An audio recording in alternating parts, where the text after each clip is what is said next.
ఇదొక చాలా ఇంపార్టెంట్ వార్త. ఇక్కడ చూడండి, ముందే ప్రిపేర్ అయ్యారా, అందరూ ఒకే ఆన్సర్ చెప్పొద్దు, జస్టిస్ పీసీ ఘోష్ అసహనం అంటూ మేడిగడ్డ బ్లాక్ 7 కుంగుబాటు విషయంలో ఇంజనీర్లపై ప్రశ్నల వర్షం, రికార్డులను మీరే నమోదు చేశారంటూ క్వశ్చన్. సమస్యపై 2022లోనే ఈకి 2 లేఖలు రాశామని డిఈ భీమరాజు. విచారణకు 18 మంది ఇంజనీర్లు హాజరు, నేడు 15 మంది అంటూ ముందే ప్రిపేర్ అయ్యారా, అందరూ ఒకే ఆన్సర్ చెప్పొద్దని జస్టిస్ పీసీ ఘోష్ అసహనం వ్యక్తం చేస్తూ ఉన్నాడు. మేడిగడ్డ బ్లాక్ ఎట్లయితే కుంగిందో దానికి సంబంధించింది. నాకు అర్థం కాలే, అందరూ ఒకే ఆన్సర్ ఎట్లా చెప్తారు సార్? ఒక్కలన్నా మీకు అనుకూలం చెప్పేటోళ్ళు ఉండరా? అంటే అర్థం చేసుకోవాలి ఏం జరిగిందో. ఇప్పుడు అందరూ ఇంజనీర్లు ఒకే ఆన్సర్ ఎందుకు చెప్తారు చెప్పురు? కావాలంటే ఒక్కలన్నా రేవంత్ రెడ్డికో లేకపోతే మీకో మీ కమిటీకో ఫేవర్గా చేయడానికన్నా మాట్లాడతారు కదా.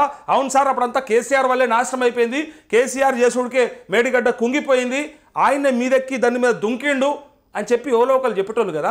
అట్లా చెప్పకుండా అందరూ అది చెప్తున్నారంటే ఒకసారి అందులోని మర్మం ఏందో అర్థం చేసుకోవాలి. ఒట్టిగానే మీకు కావాల్సిన ఆన్సర్ కోసమే అడిగినట్టుగా ఉండకూడదు కదా. నీకు కావాల్సిన ఆన్సర్ వాళ్ళు చెప్పరు కదా. వాళ్ళు ఉన్న దాంట్లో అక్కడ జరిగిన దాంట్లో చెప్తే దాన్ని మీరు అంచనా వేసుకోవాలి, బేరీజ్ చేసుకోవాలి, దాన్ని బట్టి రిపోర్ట్ ఇవ్వాలి ప్రభుత్వానికి. కానీ మీకు ఏం ఆన్సర్ కావాలి?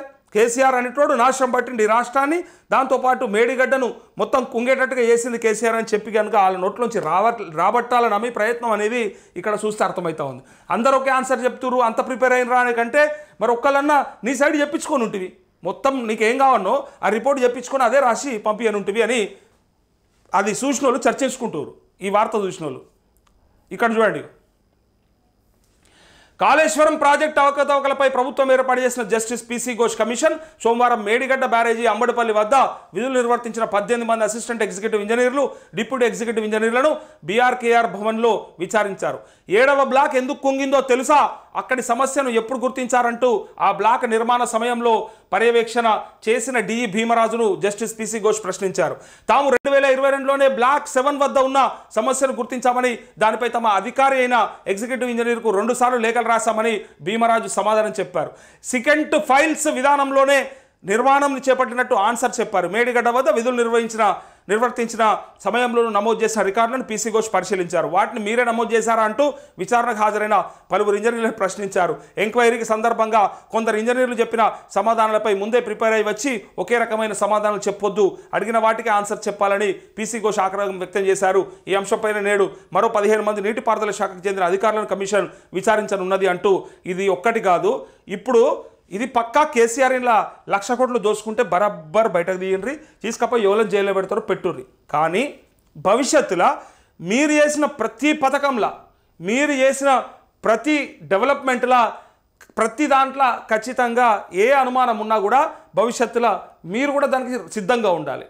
ఇలా ఈ అధికారులని ఫోర్స్ చేస్తే రేపొద్దున మీ కూడా గిట్నే బయటకు వస్తాయి. మరి వాళ్ళు చేసినవి కప్పిపుచ్చమని నేను చెప్పట్లే, ఖచ్చితంగా బయటకు తీసుకురండి.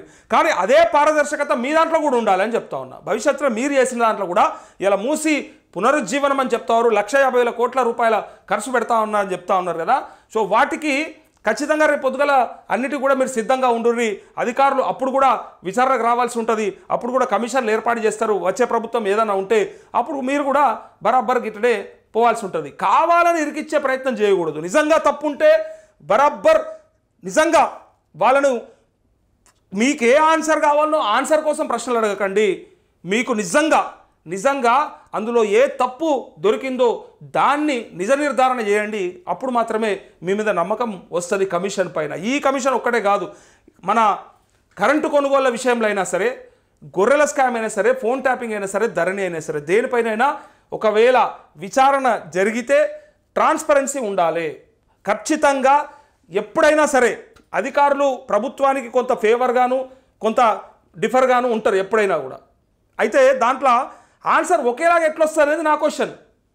ఇప్పుడు ఆనాడు అందరు కేసీఆర్ మీద ప్రేమ ఉన్నోడే ఉండడు కదా, కొంతమంది వ్యతిరేకం కూడా ఉన్నోళ్ళు ఉంటారు కదా. ఇలా ఇంజనీర్లల్లా మరి నీకు ఒక్కడన్నా ఫేవర్ చేస్తలేడు ప్రభుత్వమే కదా, ఇవాళ ఉన్న ప్రభుత్వానికి ఫేవర్గానే ఉండాలి కదా. మరి వాళ్ళ ఆన్సర్లను మీరు మింగుడు పడకపోతే, మీకు జీర్ణించుకోలేకపోతే ఎవడేం చేస్తాడు? దీనికి ఎక్కడో ఒక చోట దొరకబట్టి ఆ కుటుంబాన్ని జైల్లో పెట్టాలనే ఆలోచన ఎక్కువగా అనిపిస్తుంది. నేను పోయొచ్చిన జైలుకు వాళ్ళు పోకపోతే ఎట్లా అని వాళ్ళు ఇంతకంటే అత్యుత్సాహంతో ఉన్నారు. మమ్మల్ని ఎప్పుడు పంపుతారని వాళ్ళు కూడా ఎదురు చూస్తూ ఉన్నారు. వాళ్ళు కూడా ఏమీ భయపడతలే జైలు అంటే. మమ్మల్ని జైలుకు పంపితే బాగుండనే కేటీఆర్ కేసీఆర్ కూడా ఎదురు చూస్తున్నట్టుగా అనిపిస్తూ ఉంది ఇక్కడ.